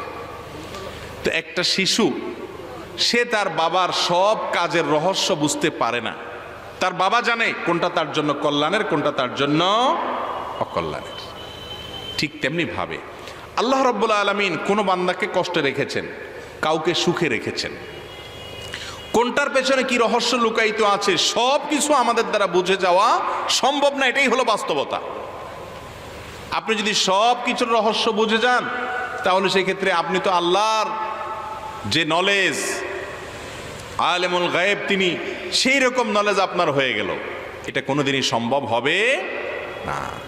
আমাদের কাছে এই সমস্ত প্রশ্ন এই জন্যই আসে, আমাদের মনে প্রশ্নগুলো শয়তান বা সংশয়বাদীরা, নাস্তিকরা এই জন্যই আনে যে এগুলোর মাধ্যমে আল্লাহর প্রতি সন্দেহ সংশয় তৈরি হবে। যখন এই সংশয়গুলো আসবে নিজেকে জিজ্ঞাসা করবেন, তুমি কে, আমি কে? আল্লাহর একটা ক্ষুদ্রাতি ক্ষুদ্র সৃষ্টি, আল্লাহ রাব্বুল আলামিনের কি বিশাল বড় বড় সৃষ্টি আছে, এগুলো সব তার সৃষ্টি। সেই মহান রব্বুল আলামিন তিনি কোন কাজটা কেন করেছেন? একটা মানুষকে হাসাচ্ছেন, আরেকজনকে কান্নার মধ্যে রাখছেন, তাকে কান্নার মধ্যে রাখছেন, এই কান্নার পেছনে কি লুকায়িত আছে তিনি ভালো জানেন। আমরা সব কিছু বুঝে উঠতে পারবো না, এটাই হলো বাস্তবতা। যদি আপনি বলেন না আমি সব কিছু বুঝে যাব, তাহলে আপনি আল্লাহকে আপনার মতো মনে করলেন, একজন মানুষের মতো মনে করলেন যে তার সব কিছু আমি বুঝে যাব, যেটা কোনোদিনই সম্ভব নয়। একজন বিজ্ঞানী তিনি কোনো একটা জিনিস আবিষ্কার করেছেন, আমরা সাধারণ মানুষ যারা সায়েন্সের ছাত্র না, আমরা তার এই আবিষ্কারের অনেক কাজের বাহ্যিক উপকরণের, বাহ্যিক অনেক জোড়াতালির যৌক্তিকতা এবং কারণ রহস্য আমরা বুঝি না, কিন্তু আমরা জানি অবশ্যই কোনো একটা কারণ আছে যেটা তিনি আবিষ্কার করছেন, তিনি জানেন, ঠিক না ঠিক? তো আল্লাহ রাব্বুল আলামিন তো মহান সৃষ্টিকর্তা, ওই সাধারণ বিজ্ঞানী তো আমার মতো মানুষ, তারটা যদি আমি বুঝতে না পারি সব ক্ষেত্রে, আল্লাহ রাব্বুল আলামিনের সমস্ত কাজের রহস্য আমাদের বোঝা সম্ভব সব সময় নয়। যে ব্যক্তি আল্লাহ রাব্বুল আলামিন যাকে পঙ্গু করে রেখেছেন, তাকে যদি পঙ্গু করে রেখে তার বিনিময়ে সবরের তৌফিক দিয়ে তাকে যদি আল্লাহ তাআলা জান্নাত দেন, এটা কি তার জন্য লস প্রজেক্ট হলো না লাভের প্রজেক্ট হলো? সামান্য সময়ের কষ্ট, অনন্ত অসীমকালের সুখ, ঠিক না ঠিক? আপনি তখন বলবেন তাহলে যে ব্যক্তিকে আল্লাহ তাআলা পঙ্গু করেননি তাকেও আল্লাহ তাআলা পঙ্গু করে নেয়ামতটা দিতেন, তাকে আল্লাহ তাআলা অন্য কোনো নেয়ামত দিয়েছেন, বিবেক দিয়েছেন, সুস্থ সবল দিয়েছেন, বানিয়েছেন এবং তৌফিক দিয়েছেন তাকে ভালো পথে আসার। কঠিন পরীক্ষায় তাকে ফেলেননি, তার প্রতি আল্লাহর অন্য কোনো অনুগ্রহ আছে। সব কিছু আল্লাহ তাআলার আপনি ধরে ফেলতে পারবেন, এটা কোনোদিনই সম্ভব নয়। এরপরে প্রশ্ন হলো, আল্লাহ তাআলা দয়ালু, তাহলে জাহান্নাম কেন? আল্লাহ তাআলা দয়ালু, তিনি আরহামুর রাহিমিন, তিনি রহমান রহিম, তিনি লতিফ, তিনি রউফ, তার ভিতরে অনেক মমতা মায়া। তো এত মমতা মায়া থাকলে তিনি আবার জাহান্নাম সৃষ্টি করলেন কেন? মানুষকে জাহান্নামে দিবেন কেন? সুন্দর প্রশ্ন। এর উত্তর হলো যে কেনর যে প্রশ্ন করছেন আপনি, কেনর যে উত্তর চাইছেন আপনি, এটা এই জন্য চাইছেন যে আপনি আল্লাহকে আপনার মতো আমার মতো মনে করতেছেন, এই জন্য কেনর উত্তর চাচ্ছেন। আল্লাহ তো আপনার আমার মতো না যে তিনি আপনার কাছে জবাবদিহিতে বাক করতে বাধ্য বা তার সব কাজের রহস্য আপনি বুঝতে বাধ্য। দেখুন, জাহান্নামকে আল্লাহ রাব্বুল আলামিন সৃষ্টি করেছেন। আল্লাহ তাআলার নাম শুধু রউফ রহিম না, আল্লাহ তাআলা আরো নাম আছে। আল্লাহ তাআলার নাম আছে কাহ্হার, মহাপরাক্রমশালী, জব্বার, আজিজ। আল্লাহ তাআলার এই নামগুলো আছে যেগুলোতে তিনি মানুষকে পাপের জন্য প্রায়শ্চিত্তের মুখোমুখি করবেন, সেই কথাও আছে। শুধু রহমান রহিম আপনি এইটুকু দেখলেন, বাকিটা দেখলেন না। একজন মানুষের মধ্যে যেরকম মমতা থাকে, একইভাবে তার মধ্যে যেরকম রাগ ক্ষোভ থাকে, তার মধ্যে যেরকম শাস্তি দেওয়ার মানসিকতা থাকে, মহান রব্বুল আলামিনের রহমান রহিম যেরকম সিফাত এবং গুণ আছে, তার কাহার, জব্বার, আজিজ, মহাপরাক্রমশালী, মহাপাকড়াওকারী এই গুণগুলোও আছে। অতএব আপনি শুধুমাত্র একটা জেনেছেন আর একটা জানেন নাই, এই জন্য আপনার মধ্যে সংশয় আসছে।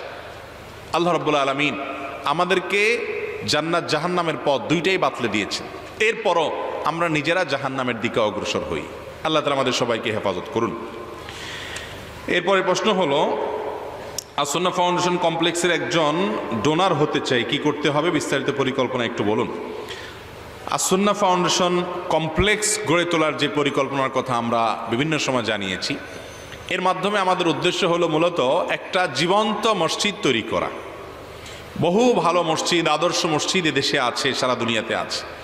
মসজিদগুলোতে শুধুমাত্র 5 ওয়াক্ত নামাজ আমরা পড়ি, অথচ মসজিদ থেকে আমাদের প্রিয় নবী সাল্লাল্লাহু আলাইহি সাল্লাম বহু ভালো কাজ করেছেন। একটা মসজিদের এরিয়াতে যত গরিব মানুষ হবে, মসজিদ কমিটির লোকেরা ইমাম সাহেবের নেতৃত্বে, তত্ত্বাবধানে, এলাকার মান্যগণ্য লোকদের তত্ত্বাবধানে এবং তাদের পারস্পরিক সহযোগিতার মাধ্যমে এলাকার সমস্ত গরিবদের তালিকা মসজিদে থাকতে পারে। বিভিন্ন অকেশনে তাদেরকে মসজিদ থেকে উদ্যোগ নিয়ে সবার সহযোগিতা নিয়ে সহযোগিতা করা যেতে পারে। কোনো মসজিদ এরিয়াতে স্বামী স্ত্রীর মধ্যে, কোনো দম্পতির মধ্যে মনোমালিন্য তৈরি হয়েছে, অথবা এমনি সাধারণ একজন মানুষের সাথে একজনের ঝগড়া তৈরি হয়েছে, গণ্ডগোল হয়েছে, মসজিদ থেকে উদ্যোগ নিয়ে বিনয়ের সাথে, আন্তরিকতা দিয়ে, ভালোবাসা দিয়ে, হাসি মুখ নিয়ে তাদের মধ্যে যে বিবাদ আছে সেটাকে দূর করে তাদেরকে এক করার চেষ্টা করবে। এই কাজগুলো মসজিদ করবে। আরও হাজারো ভালো কাজ মসজিদ থেকে হতে পারে। যুবকদের বিনোদনের ব্যবস্থা, বিভিন্ন রকমের আয়োজন, শিশুদের জন্য বিভিন্ন রকমের আয়োজন। নারীরা, তাদেরকে আমরা সবসময় ভুলে থাকি, তাদেরকে দিন শেখার জন্য বিভিন্ন ব্যবস্থা করে দেওয়া, অ্যারেঞ্জমেন্ট করে দেওয়া, তাদের বিভিন্ন সুযোগ সুবিধা করে দেওয়া এবং ভালো কাজে তাদেরকে সামিল করা, এই আয়োজনগুলো মসজিদ থেকে হতে পারে। এরকম একটা জীবন্ত মসজিদ আমরা করতে চাই। মসজিদ শুধু নয়, মসজিদের পাশাপাশি এই কমপ্লেক্সে একটা হাসপাতাল গরিব দুঃখীদের জন্য, অভাবী মানুষের জন্য থাকতে পারে। বিশেষ করে যারা দিনের উপরে চলতে চান, আমরা সবসময় বলি সার্কেল মেনটেন করা ছাড়া আখিরি জামানায় ফিতনা সংকুলে এই সময় ইমান বাঁচানো সম্ভব না, তাকওয়ার উপরে চলা সম্ভব না, সবসময়ই সম্ভব না, এখন আরও কঠিন, কারণ চতুর্দিকে শুধু ফিতনার হাতছানি।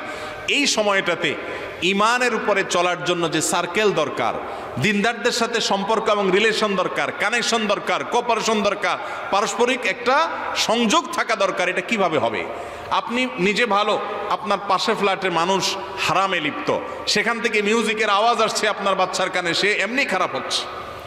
আপনি ভালো, আপনার পাশেই হয়তো কোনো হারামখোর আছে যে নিত্য নৈমিত্তিকভাবে হারাম খায়, আপনার বাচ্চা সেগুলো দেখে দেখে প্রভাবিত হয়, আপনি নিজে প্রভাবিত হন।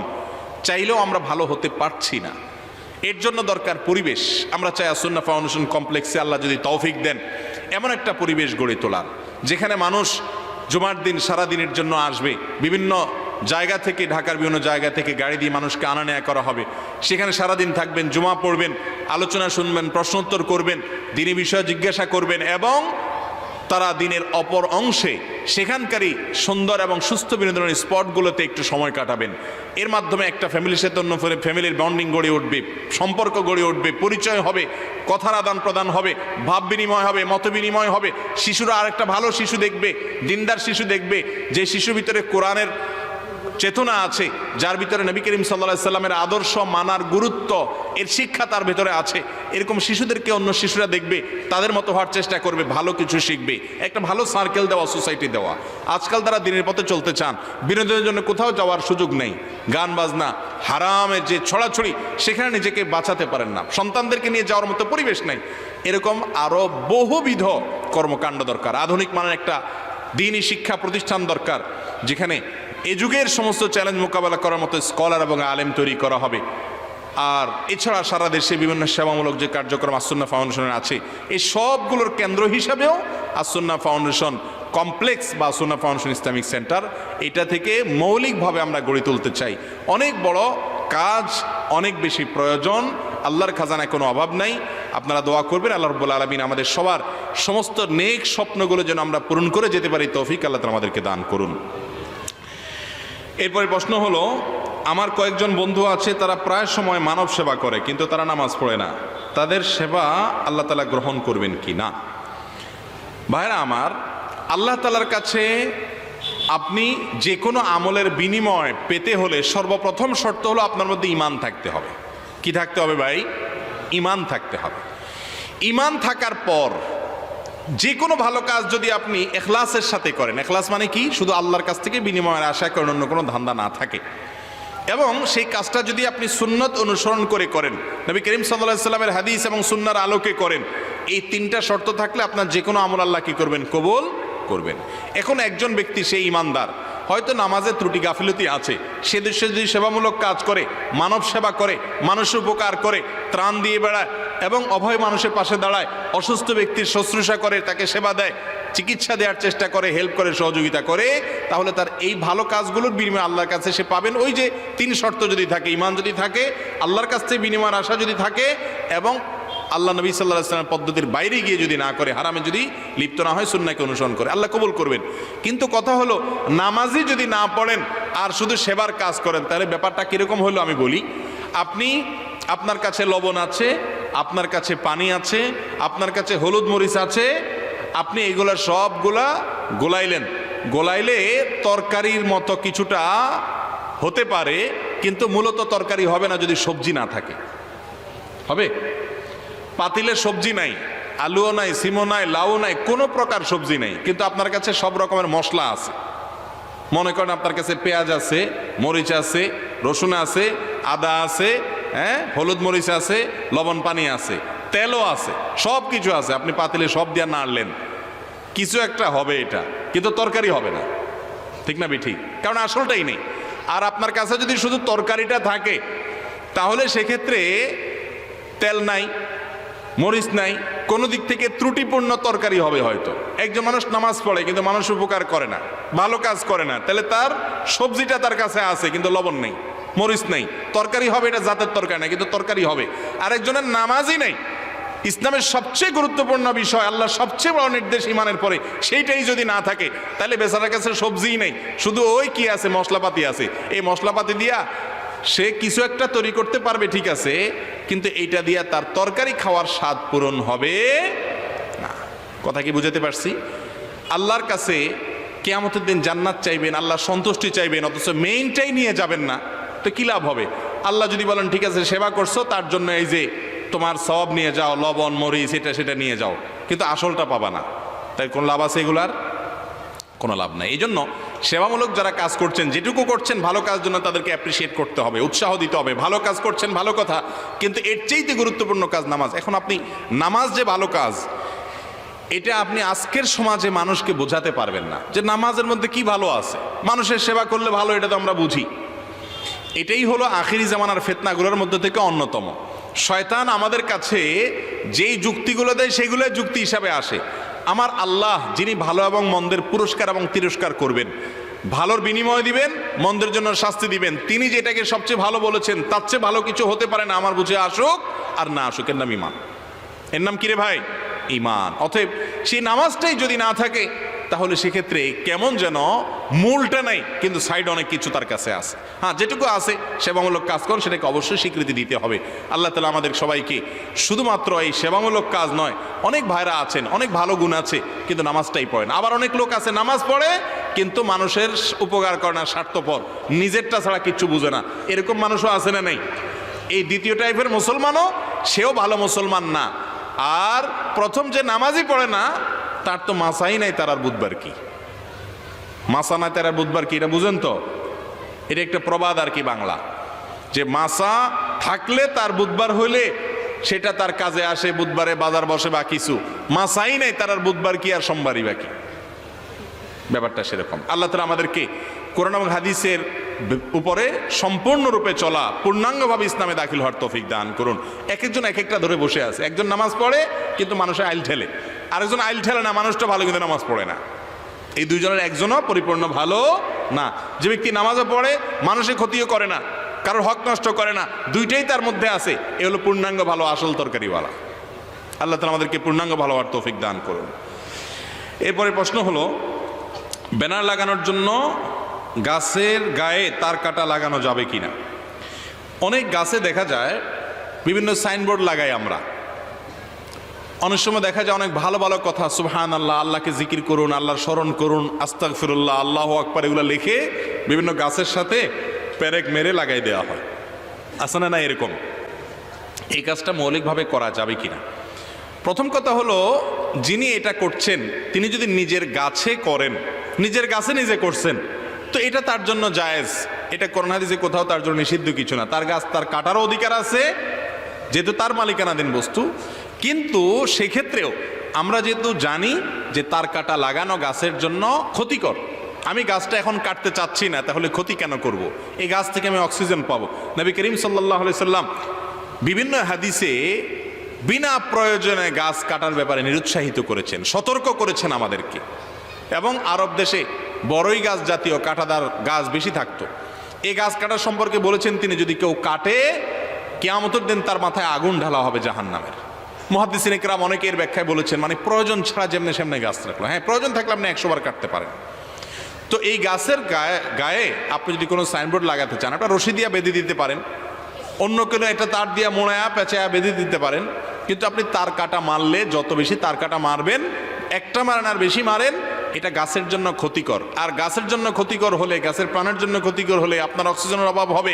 এবং হাদিসের আলোকে বিনা প্রয়োজনে কোনো কিছুর ক্ষতি বা নষ্ট করা উচিত না। সেই জায়গা থেকে এটা অনুত্তম, না করা ভালো। যদি নিজের গাছ হয়, আরেকজনের গাছ যদি হয়, বেশিরভাগ আরেকজনের গাছেই হয়। কোথায় কার গাছ? সাইনবোর্ডে এক নাগায় রাস্তার পাশে লাগাই দিয়ে যাচ্ছে আরেকজনের গাছ। তো আরেকজনের গাছের যদি ক্ষতি হয়, এরকম কাজ আপনি করেন, সেটা করার সুযোগ আপনার নাই। সেটা তো আরেকজনের অধিকার নষ্ট করা। আমরা অনেকে সুবহানাল্লাহ, আলহামদুলিল্লাহ লিখে লিখে মানুষের গায়ে প্যারাক মারি, এই গাছে প্যারাক মারি মানে লাগিয়ে দিয়ে যাচ্ছে। আরে ভাই, আরেকজনের গাছে আপনি প্যারাক মারি, এই ভালো কথা আপনার লিখতে কে বলছে? পারলে নিজের গাছে লাগান, আর না হলে প্যারাক ছাড়া অন্য কোনোভাবে করেন।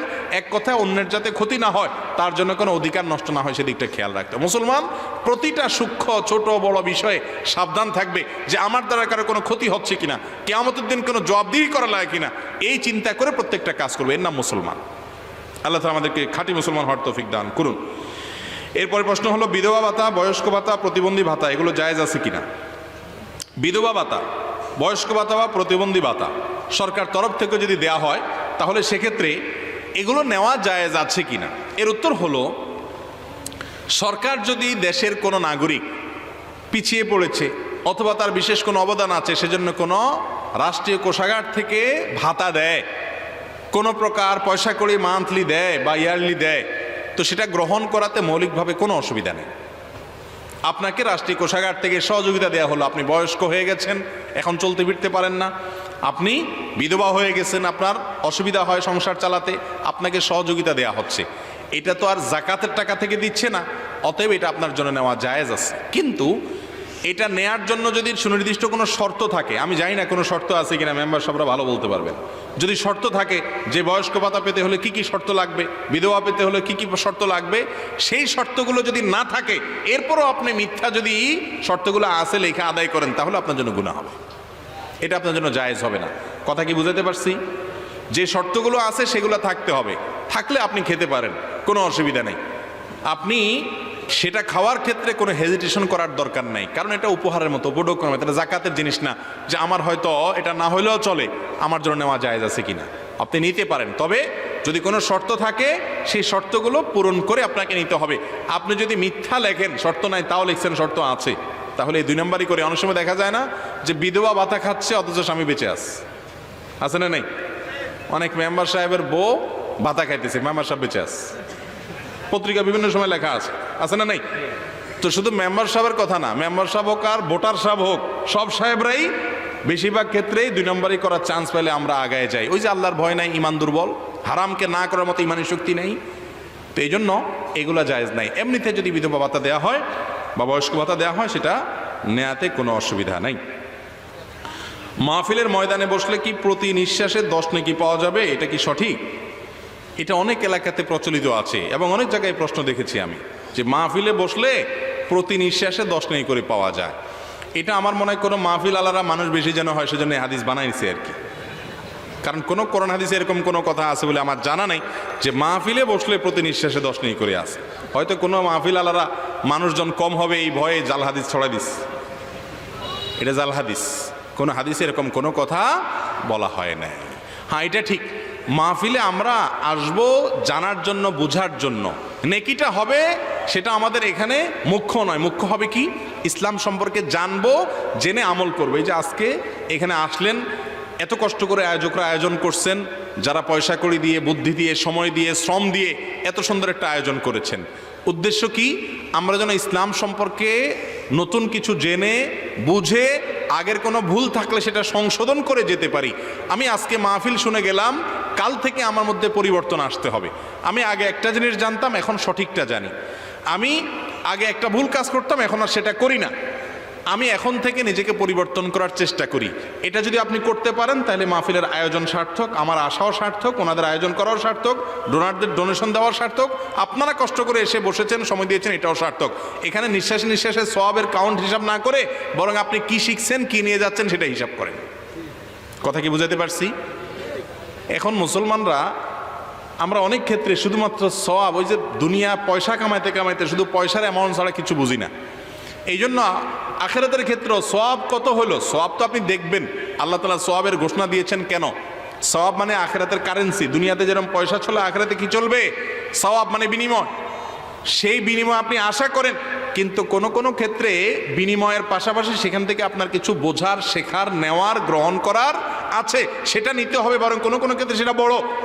অতএব মাহফিলে সওয়াব পাবেন, আসলে কত সওয়াব পাবেন, প্রতি নিঃশ্বাসে 10 এরকম কথা নাই, কিন্তু পাবেন, বিনিময় পাবেন। একটা ভালো কাজে আসছেন, তার জন্য আল্লাহ আপনাকে কি দিবে? ইনশাল্লাহ বিনিময় দিবেন। সেটার জন্য আল্লাহ কোনো ফিগার বলে দেন নাই এত বিনিময় পাবেন। তবে হ্যাঁ, বিনিময় আল্লাহর কাছ থেকে যাই পান না পান, আপনি যদি নিজেকে পরিবর্তন করতে পারেন তাহলে সেই মাধ্যমে, সেই কাজের দ্বারায় আপনি আপনার আখিরাতকে গোছাতে পারবেন। আল্লাহ আমাদেরকে মাহফিল থেকে কিছু না কিছু শেখার, বুঝার, আমল করার তৌফিক দান করুন। নিজেদেরকে পরিবর্তন করার চেষ্টা করবো তো ইনশাআল্লাহ। মাহফিল থেকে যাওয়ার পর হিসাব মিলাবেন, কি শিখলাম, নতুন করে কি জানলাম, কি বুঝলাম, প্রত্যেকটা পয়েন্ট থেকে, এবং সেটা নিজের আমলে, জীবনে আমল আনার চেষ্টা করবেন, ভাববেন, কল্পনা করবেন। আল্লাহ আমাকে আপনাকে সবাইকে তৌফিক দান করুন। এরপরে প্রশ্ন হলো, বিয়ের উদ্দেশ্যে প্রেম করা যাবে কি না? বিয়ের উদ্দেশ্যে প্রেম করা আর কোরবানির উদ্দেশ্যে গরু চুরি করা সমান। বুঝতে পারছেন? কোরবানির উদ্দেশ্যে গরু চুরি করা বুঝেন? আরেকজনের গরু আপনি চুরি করে নিয়ে আসছেন, উদ্দেশ্য কি? কোরবানি করবেন। উদ্দেশ্যটা ভালো না খারাপ? ভালো, উদ্দেশ্যটা খুবই ভালো। আপনি কোরবানির উদ্দেশ্যে আরেকজনের গরু চুরি করে নিয়ে আসলেন। অথবা আরেকটা এক্সাম্পল নেন, কোরবানির উদ্দেশ্যে বিসমিল্লাহ আল্লাহু আকবার বলে একটা কুকুর জবাই করে দিলেন। কি বলেন? উদ্দেশ্য ভালো, পদ্ধতিটাও ভালো, কিন্তু অজাগায় করলেন। সওয়াব হবে না গুনাহ হবে? গুনাহ হবে।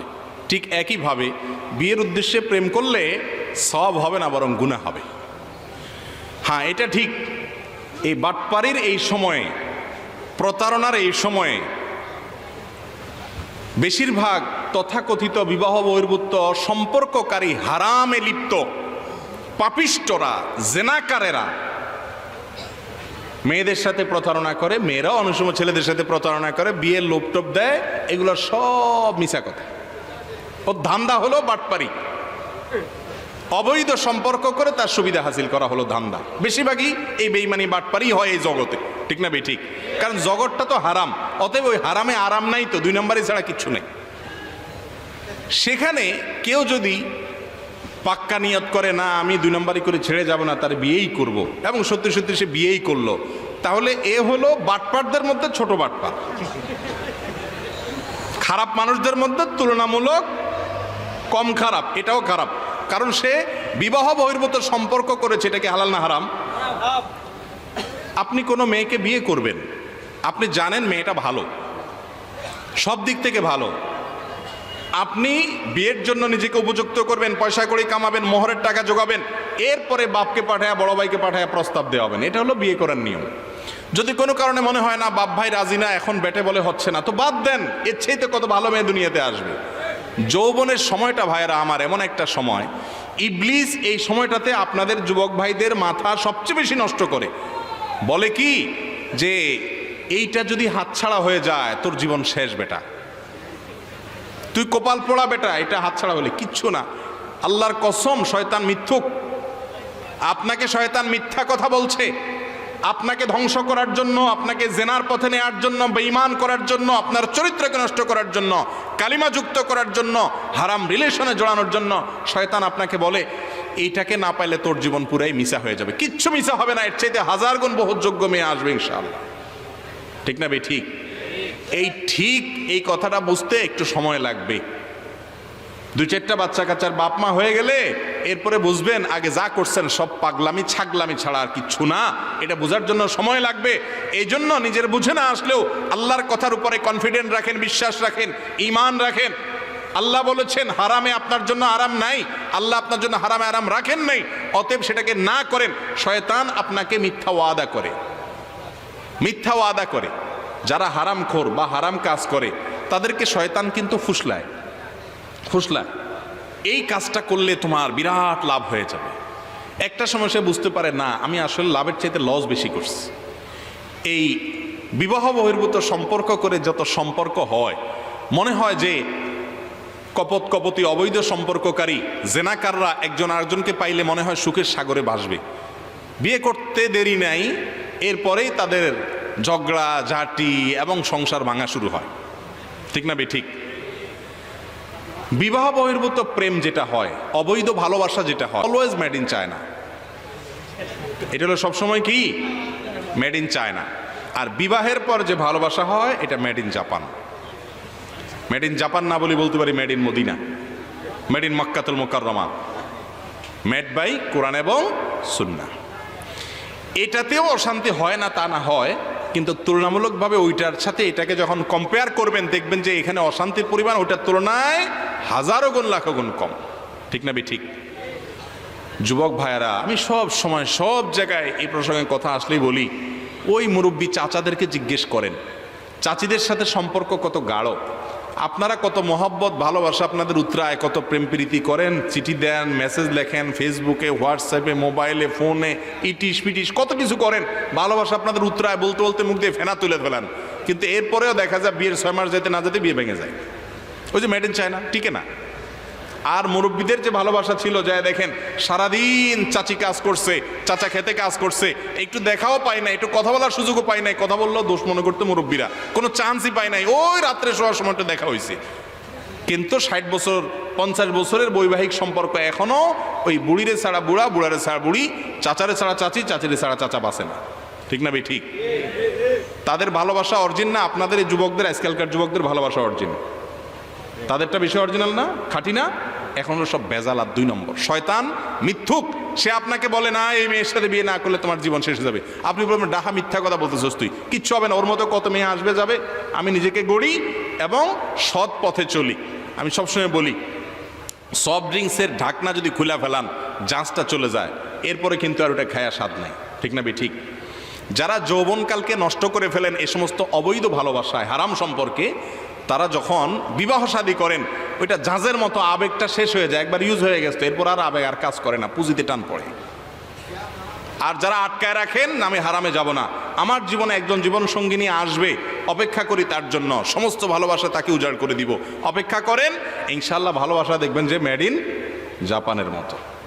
আল্লাহ তাআলা আমাদেরকে বুঝার তৌফিক দান করুন। যুবকদেরকে নষ্ট করার জন্য এই সমস্ত কথা বলে। অনেকে বলে প্রেম পবিত্র জিনিস, শুনছেন না শুনেন নাই?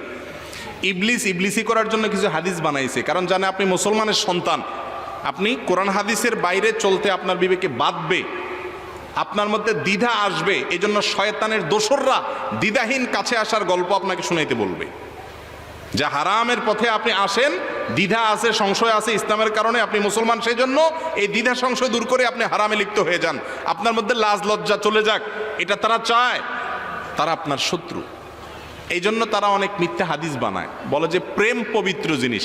আরে ভাই, প্রেম মানে যদি বিবাহ বহির্ভূত সম্পর্ক হয়, তাহলে এর চাইতে নোংরা জিনিস আর আল্লাহর জমিনে দ্বিতীয়টা নেই। আপনি এটাকে যত পবিত্র বলতেছেন, আল্লাহর কাছে এটা ততই নোংরা, তার চেয়ে নোংরা।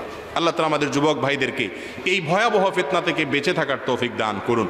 কঠিন কঠিন ভাই, বাঁচা কঠিন। চতুর্দিক থেকে হারামের হাতছানি আসছে, বাঁচা কঠিন। কিন্তু আপনি নিজে আগে বুঝতে হবে, আপনি কি হারামের পথে যাবেন না হালালের পথে যাবেন। সমস্ত যুবকরা বা বেশিরভাগ যুবকরা নিজের চরিত্রের মধ্যে কালিমা লাগাই ফেলছে। আপনি একজন যুবক হন যে আমার চরিত্রে আমি কালিমা লাগাবো না, আমি ধরে রাখবো, হালালের জন্য অপেক্ষা করব। শাবুন নাশা ফি ইবাদাতিল্লাহ, আল্লাহর আরশের নিচে 7 শ্রেণী মানুষ যারা ছায়া পাবে, তাদের মধ্যে 2 শ্রেণী ডাবল আইটেম যুবকদের জন্য। তার একটা হলো যেই যুবক তার তারুণ্যে যৌবনকালে পাপ করে নাই, আল্লাহর ইবাদত করেছে। আরেকটা হলো যৌবনকালে কোনো সুন্দরী মেয়ে তাকে হারামের অফার করেছে, সে আল্লাহর ভয়ে সে অফারকে ডিনাই করার মতো সৎসাহস রাখতে পেরেছে। এই 2 শ্রেণীর মানুষকে আল্লাহ তাআলা আরশের নিচে ছায়া দিবেন। যুবক ভাইরা, এত সুযোগ আল্লাহ তাআলা রেখেছেন শুধুমাত্র এই চ্যালেঞ্জিং কাজটা করার জন্য। যুবকদের অবস্থা হলো নতুন গাড়ির মতো, ব্রেক দিবেন সাথে সাথে দাঁড়ায় যাবে গাড়ি। আর মুরব্বীদের উপমা হলো পুরান গাড়ির মতো, ব্রেক দিলেও 2 হাত দূরে যায়, তারপর থামবে। বুঝতে পেরেছেন? যুবকরা যদি চায় যে আমি এখন এই জায়গায় স্টপ করে ফেলবো, দাঁড়াবো, আর সামনে আগাবো না, কোনো মেয়ের সাথে হারাম রিলেশন ছিল অতীত, নাম্বার ডিলিট করে ব্লক করে চিরকালের জন্য ভুলে যাব। কখনো আল্লাহ কপালে লেখা থাকলে সে ভালো হলে বিয়ে করে আনবো, আর নসিবে না থাকলে বিয়ে হয়ে গেলে যাক কতটা আসবে, শয়তানের ফাঁদে পা দেব না। এরকম যদি ফুল স্টপ করে ফেলতে চায়, যুবকরা চাইলে সম্ভব, কারণ আল্লাহ তাআলা এটা নতুন গাড়ির মতো হার্ড ব্রেক তাদেরকে দিয়েছেন। মুরব্বীরা চাইলেও পারে না, ব্রেক দিলেও আরো কিছু দূর চলে যায়। এই জন্য যুবকদের জন্য এত অফার আল্লাহ তাআলা দিয়েছেন, কারণ তাদের জন্য কাজটা সহজ। চেষ্টা করা যেন যুবক ভাইরা ইনশাআল্লাহ। অতএব বিয়ের নিয়তে প্রেম আর কোরবানের নিয়তে গরু চুরি প্রায় এক। আল্লাহ তাআলা আমাদেরকে এই নেক্সট সুরত ধোঁকা, এটা বলো নেক্সট সুরত ধোঁকা। শয়তান বলে তোমার উদ্দেশ্য তো খারাপ না, তুমি তো বিয়ে করার নিয়ত করছো, তুমি তো ইটিস পিটিস করে বদমাইশি করার নিয়ত করো নাই, অতএব তোমার জন্য এটা হালাল হবে। এটা ইবলিসে আপনাকে বুঝাবে। ইবলিসে বলবেন যে হালাল হবে তখন যখন আমার সাথে তার ইজাব কবুল হয়ে যাবে, আগদ হয়ে যাবে, 2 সাক্ষীর সামনে বিবাহ পড়ানো হয়ে যাবে, এরপর থেকে সে আমার জন্য হালাল। তার আগ পর্যন্ত হালাল নাই। বিয়ের আগের ইটিস পিটিস ইসলাম জায়েজ করে নাই। এই যে মুরব্বী চাচারা যাদের কথা বললাম, তাদের ভালোবাসা আমাদের যুবকদের চাইতে অনেক শক্ত এবং রিয়েল ভালোবাসা। এই ব্যাপারে কি আপনাদের কারো কোনো দ্বিমত আছে? দ্বিমত করার কোনো সুযোগ আছে? আজকালকার ভালোবাসার চাইতে চাচাদের মুরব্বীদের ভালোবাসা অনেক স্ট্রং, এ ব্যাপারে কোনো সন্দেহ আছে? কয়টা বিয়ে ভাঙছে তখন খবর নিয়ে দেখেন। চাচি এখনো চাচার ছাড়া বাঁচে না, কি পাগল! পরকীয়ার কথা তাদের মাথায়ও আসে না, এত ভালোবাসা। বাসায় খাবারও ছিল না, হয়তো চাচা সারা বছর একটা শাড়িও দিতে পারে নাই, তারপরও ভালোবাসা এত প্রগাঢ়। আর আপনি সারাদিন চাইনিজ নিয়ে খাওয়ান, বাদাম খাওয়াইতে খাওয়াইতে ফকির হয়ে গেছেন, তারপরেও টিকে না। ঠিক না বেঠিক? আর ওই মেয়েটা সাজতে সাজতে সাজতে সাজতে নিজের মানে শরীরের উপরে ময়দার স্তর ফেলাই দিছে, তারপরেও টিকে না, আপনার মন পায় না। ঠিক না বেঠিক? কারণ হচ্ছে মেড ইন চায়না তো 2 নম্বর জিনিস। তো বিয়ের আগে যত সম্পর্ক আছে এগুলো সবগুলো মেড ইন চায়না, এগুলো টিকে না। এইগুলোর ট্রেনিং যারা আপনাদেরকে দেয়, দেখবেন 5 নম্বর বিয়ে হয়েছে। কয়দিন আগে এটা শুনলাম, পত্রিকায় লিখছে যে 5ম বিবাহ হলো তার। বিয়ে কয়দিন পর পর ভাঙে কি স্বাদের চোটে? তাইলে আপনাদের রিয়েল ভালোবাসা চান, জীবনের তরে হারাম রিলেশনকে না করে দেন। যুবক, আমি হালালের জন্য অপেক্ষা করব। হিম্মত করা যাবে না ইনশাআল্লাহ? যদি হালালের জন্য অপেক্ষা করেন, একজন সৎ জীবন সঙ্গিনী জীবনে খুঁজে নিতে পারেন, রিয়েল ভালোবাসা কাকে বলে, কত প্রকার কি কি, সেটা আপনি পাবেন। ওই প্রেমটা পবিত্র হবে যেটা বিবাহের পর হবে ইনশাআল্লাহ। চেষ্টা করবেন না? আল্লাহ আমাদের সবাইকে হেফাজত থাকার তৌফিক দান করুন। কসরের নামাজের একামত আছে কিনা, কসরের নামাজ জামাতে পড়া যাবে কিনা? যদি কোনো মানুষ সফরে থাকে, কয়েকজন থাকেন সফরে, তাহলে তারা কয়েকজন মুসাফির হলে একামত দিয়ে জামাতের সাথে তারা নামাজ পড়বেন। কসরটা জামাতের সাথে হতে পারে, কোনো অসুবিধা নেই, বরং হওয়াটাই উচিত। 5 জন 4 জন বা 2 জন আছেন, 2 জন সফরে গেছেন, তাহলে একজন ইমামতি করবেন, একজন মুক্তাদি হবেন, 2 রাকাত নামাজ পড়বেন। এমনকি একজন মুসাফির আর বাকি সবাই স্থানীয়, তাহলে ওই ইমাম সাহেব কসর যদি তিনি নামাজ পড়ান, ইমামতি করেন মুসাফির সাহেব, তাহলে তিনি 2 রাকাত নামাজ পড়বেন, জোহর আসর এশা, আর পিছনে মুক্তাদিরা 4 রাকাত পড়বেন। অর্থাৎ তিনি সালাম ফেরানোর পরে বাকিরা দাঁড়ায় যাবেন স্থানীয়রা। তারপরেও জামাতের সাথে পড়বেন। জামাতের সাথে পড়লে 1 রাকাতে কত রাকাতে সওয়াব? 27 রাকাতের সওয়াব, 27 গুণ সওয়াব। এই জন্য এটা মিস করা যাবে না। সফর অবস্থায়ও করা যাবে, সবাই মুসাফির থাকলে সবাই কসর করবে, একামত দিয়ে করবে। আর কেউ মুসাফির, কেউ যদি স্থানীয় হয়, ইমাম সাহেব যদি স্থানীয় হয় তিনি 4 রাকাত পড়লে পিছনে মুসল্লিও মুসাফির হলেও তিনি 4 রাকাত পড়বেন মুক্তাদি সাহেব। এরপরে প্রশ্ন, আমি জানতে পারলাম জন্মদাতা পিতা ছাড়া অন্যকে পিতা বলে আব্বু বা বাবা ইত্যাদি রাখলে তার জন্য জান্নাত হারাম। তাছাড়া আমরা শ্বশুর, চাচা, জ্যাঠা এদেরকে আব্বা বলে ডাকি, তার হুকুম কি হবে বিস্তারিত জানালে উপকৃত হব। আদম আলাইহিস সালাম ইব্রাহিম আলাইহিস সালামকে পিতা বানিও। আচ্ছা যাক, যেটুকু বোঝা গেছে যে কোরআনে আল্লাহ বলেছেন উদউহুম লিআবাইহিম, তোমরা তোমাদের বাবার পরিচয়ের সাথে সম্বন্ধ করে সন্তানদেরকে ডাকবা অমুকের ছেলে। যে যার জন্মদাতা বাপ না তাকে তার ছেলে বলবা না, পালক পুত্র বা অন্য কাউকে সন্তান বলে পরিচয় দিবা না, এটা আল্লাহ নিষেধ করেছেন। এটা আল্লাহর কাছে অধিকতর ন্যায়সঙ্গত, আকসাত। এখন শ্বশুরকে যে আব্বা বলে এটা জায়েজ আছে কিনা, এই প্রশ্ন উত্তর আমরা অনেক জায়গায় দিয়েছি। শ্বশুরকে আব্বা বলা জায়েজ আছে। কেন জায়েজ আছে? কারণ শ্বশুরকে যে আব্বা বলা হয় এটা হলো সম্মান সূচকভাবে, এটা রিয়েল আব্বার নিয়তে আব্বা বলা হয় না। আপনাকে একটা ফর্ম দেওয়া হয়েছে, সেখানে আপনার নাম লিখতে হবে, আপনার বাপের নাম লিখতে হবে, আর অনেক কিছু লিখতে হবে। এই বাপের নামের ঘরে কেউ কি শ্বশুরের নাম লেখে? বুঝেন নাই কথা? বাপের নামের ঘরে কেউ কেউ শ্বশুরের নাম লেখে? কার নাম লেখে? ও নিজের জন্মদাতা বাপের নামই লেখে। তার মানে কি, সে রিয়েল বা আসল মূলত বাপ বলতে যেটা বোঝায় জন্মদাতা, সেটা তার বাপকেই শুধু বলতেছে। আর শ্বশুরকে যে আব্বা, শাশুড়িকে যে আম্মা বলতেছে, ওটা হলো কথার কথার সম্মানের, বউরে খুশি করার জন্য এক কথা। ঠিক না ঠিক? যে বেচারি যদি আমি আন্টি বলি, আঙ্কেল বলি, তাহলে নাখুশ হয়ে যাবে, সংসার ভাঙার উপক্রম হয়ে যাবে। তো এই জন্য আব্বা আম্মা ডাকে, বা তারা শ্রদ্ধার পাত্র, স্ত্রীর কারণে তারাও এক প্রকারের বাবা মা, অর্থাৎ সেটা অরিজিনাল বাবা মা না, সম্মান সূচকভাবে বলা হয়। বিধায় এটা বললে কোনো অসুবিধা নাই। ইব্রাহিম আলাইহিস সালামকে আল্লাহ রাব্বুল আলামিন যে বলেছেন মিল্লাতে আবিকুম ইব্রাহিম, তোমাদের বাবা ইব্রাহিমের মিল্লাত, এখানেও বাবা বলতে অবশ্য অনেক মুফাসসিরগণ বলেছেন আরব জাতিকে বলা হয়েছে, কারণ তার সন্তানদের মধ্যে পরবর্তীতে আরবদের জন্ম হয়েছে, তাদের আদি পিতা সেই হিসাবে। আবার অনেক মুফাসসিরগণ গোটা মুসলিম মিল্লাতকে এখানে শামিল করেছেন। যেটাই হোক না কেন, তিনি আমাদেরকে জন্মদাতা পিতা হিসাবে আল্লাহ তাআলা উল্লেখ করেন নাই, তিনি আদর্শের পিতা বা আদি পিতা, সেই হিসাবে আল্লাহ তাআলা পিতা হিসাবে উল্লেখ করেছেন। এই জন্য আমাদের বাপের ঘরের জায়গায় আমরা ইব্রাহিম আলাইহিস সালামের নাম লিখি না, আমাদের বাপের নাম লিখি। ঠিক না ঠিক? বিধায় এরকম বাপ মা ডাকলে অসুবিধা নাই। যেটা অসুবিধা সেটা হলো বেশিরভাগ ক্ষেত্রে পালক পুত্রের ক্ষেত্রে। একজন ছেলেকে আপনি পালন করছেন, লালন করছেন, মেয়েকে লালন পালন করছেন, এবার তার সমস্ত কাগজপত্রে সব কিছুতে সামাজিকভাবে তাকে পরিচয় করাচ্ছেন যে আমার ছেলে, আমার মেয়ে, সবাই জানে অমুকের ছেলে, অমুকের মেয়ে, আসলে তার ছেলে না, ছেলে আরেকজনের। এইটা হলো নাজায়েজ। কথা কি বুঝাতে পারছি?